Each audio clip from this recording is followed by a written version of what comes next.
Informasi mancanegara di Kompas Siang, Saudara, sejumlah asap hitam terlihat pasca serangan udara Israel di Gaza, Palestina.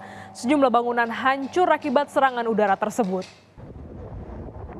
Sejumlah serangan udara Israel kembali menghantam kota Gaza pada hari Selasa, termasuk di dekat rumah sakit terbesar di wilayah ini. Asap hitam terlihat setelah pengeboman tersebut. Sejumlah bangunan hancur dan menjadi puing-puing akibat serangan udara Israel. Menurut Kementerian Kesehatan di jalur Gaza, korban tewas warga Palestina telah melampaui 10.300 orang. 2/3-nya adalah perempuan dan anak-anak di bawah umur.